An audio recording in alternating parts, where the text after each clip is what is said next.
Ce multimilliardaire qui n'a pas eu son bac, Femi Otedola, est un milliardaire nigérian dont la fortune est évaluée à plus de 1,7 milliard de dollars. Femi est l'un des hommes les plus riches du Nigeria et figure dans le top 15 des plus grandes fortunes africaines. Récemment, lors de la sortie de son livre, un élément a fait l'effet d'une bombe dans l'univers entrepreneurial nigérian. Femi a dévoilé dans son livre qu'il n'a jamais terminé le lycée et n'a donc jamais obtenu son bac.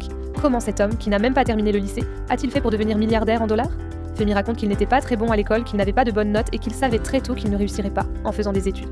Une fois en terminale, il s'est rapproché de son père, qui était propriétaire d'une imprimerie, et lui a demandé de l'aide pour lancer son business. À défaut de lui donner de l'argent, le père de Femi lui dira plutôt de travailler comme commercial pour l'imprimerie, afin qu'il puisse gagner des commissions sur chaque contrat signé. C'était là le début de l'aventure entrepreneuriale de Femi. Il raconte à quel point c'était humiliant de passer de bureau en bureau pour proposer les services d'imprimerie de son père, et de se faire refouler 9 fois sur 10. Cependant, il affirme que cette expérience a forgé son mental et sa résilience face aux refus. Même s'il recevait 9 refus sur 10, le seul contrat qu'il arrivait à signer lui rapportait une si grande commission que les refus ne représentaient plus rien à ses yeux. Il était concentré uniquement sur la réussite et non sur les refus. Grâce à ce business de commission, il va développer un important capital et se lancer dans les affaires à une plus grande échelle. Pourquoi je te raconte cette histoire ? Si tu es habitué aux biographies des grands entrepreneurs, tu verras qu'il y a toujours 2 ou 3 points communs chez tous ceux qui ont réussi.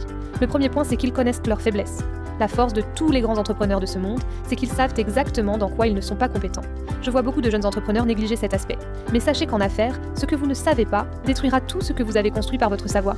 C'est donc important de faire une introspection, d'être honnête envers soi-même et de savoir ce en quoi nous ne sommes pas compétents. Femi n'a pas cherché à forcer dans les études, car il savait que cette voie n'était pas pour lui. Le deuxième point, c'est l'humilité.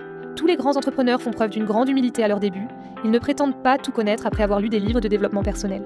Il y a quelque temps, je discutais d'un projet avec un jeune entrepreneur et alors que je lui expliquais par expérience ce qu'il devait faire pour réussir une transaction, il était décidé à me contredire sur la base de ce qu'il croyait et avait entendu. J'étais choquée de voir à quel point les gens peuvent s'opposer à l'expérience, sur la base de leurs croyances ou de leur lecture, et c'est l'une des erreurs des jeunes entrepreneurs, penser qu'ils savent. L'humilité est une valeur très importante au début de ta démarche. Va vers ceux qui ont déjà des résultats et écoute, même si cela te semble illogique.